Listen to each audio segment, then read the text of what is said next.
मथुरा जी, स्वागत है आपका। मेरी आवाज आ रही है सर आप तक?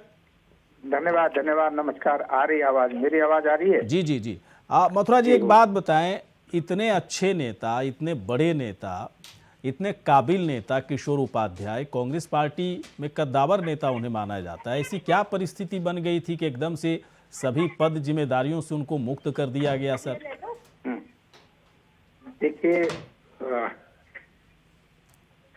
बड़ी दुर्भाग्यपूर्ण बात है जो आप कह रहे हो कि निश्चित रूप से किशोर उपाध्याय जी कांग्रेस पार्टी के वरिष्ठतम नेता हैं। हाँ। तुम्हारे से और लंबे समय से पार्टी में काम भी कर रहे हैं, पार्टी के महत्वपूर्ण पदों पर भी रहे हैं।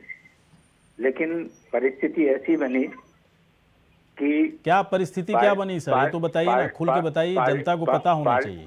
पार्टी को इतना कठोर निर्णय लेना पड़ा और बड़े दुख के साथ लेना पड़ा और बड़े भारी। क्या ऐसा क्या कर दिया था उन्होंने? नहीं, देखिए, कई घटनाएं ऐसी हुई है जैसे कुछ तो बताइए सर। किशोर उपाध्याय जी को कहने के बाद भी अभी जैसे भारतीय जनता पार्टी के लोगों से मिलने गए। हाँ। और जो इनके प्रदेश के महामंत्री हैं। हाँ। और उसमें भी कुछ बातें हुई है, पहले से भी कुछ बातें थी।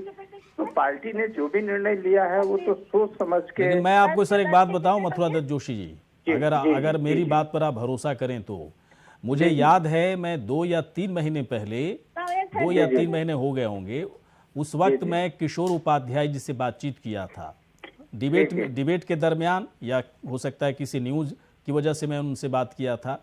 उनकी बातों से ऐसा लग रहा था कि आप जो कांग्रेस के अंदर जो इस वक्त कार्य प्रणाली चल रही है, काम करने का तरीका है, तवज्जो देने की जो बात है, उन सब चीज़ों को लेकर वो बहुत दुखी थे। उनका दुख जो है साफ दिख रहा था। ऐसा लग रहा है कि आप लोगों ने सीधे निकाल दिया उनके दर्द को, उनके दुख को, उनकी तकलीफ को समझने की कोशिश नहीं की आप लोगों ने। नहीं, ऐसा कहीं किसी ने नहीं किया और न उनकी भावनाओं को ठेस पहुंचाने का काम किसी ने किया। पार्टी में जो सम्मान उनका था बिल्कुल बरकरार सम्मान रहा। पार्टी ने उनको पूरा सम्मान दिया। आज भी पार्टी उनका व्यक्तिगत रूप से बहुत सम्मान करती है, लेकिन पार्टी की कुछ सीमाएं होती हैं, कुछ मर्यादाएं होती हैं, कुछ अनुशासन होता है।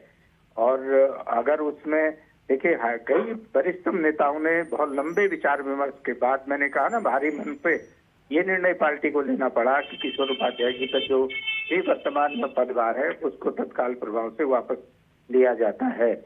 और अब कोशिश ये की जाएगी, हमें उम्मीद है किशोर उपाध्याय जी उस स्थिति को सामान्य स्थिति में लाएंगे, कोशिश करेंगे। क्या लाएंगे मथुरा दत्त जोशी जी?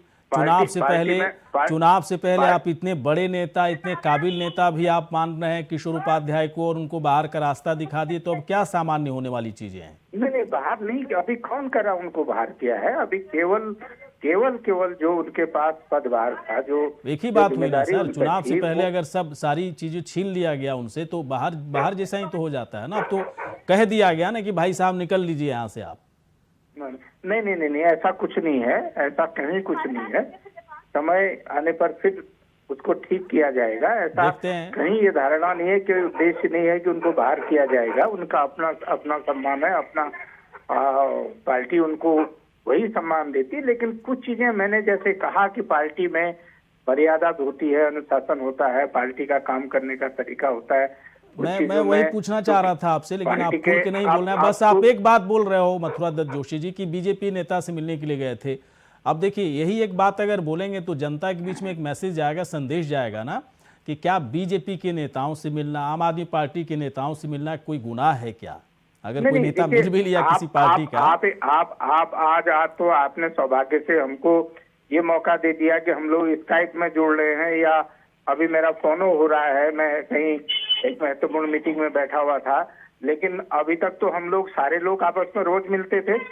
हर चैनल में मिलते हैं, ऐसा नहीं है। लेकिन मैंने कहा ना, कहीं न कहीं कोई चीज पार्टी के नेताओं को ऐसा लगा कि उनके कृत्य से पार्टी को बताना चाहिए सर। लेकिन आप लोगों को मैं कह रहा हूं सर, चुनाव से पहले बहुत ही क्लैरिटी के साथ बताना चाहिए कि इतने बड़े नेता के पास कोई जिम्मेदारी नहीं है कांग्रेस पार्टी के अंदर, क्यों नहीं है? बहुत अनुभवी हैं, क्यों नहीं है? ये बहुत खुल करके बोलने की जरूरत है। मैं आता हूं सर आपके पास।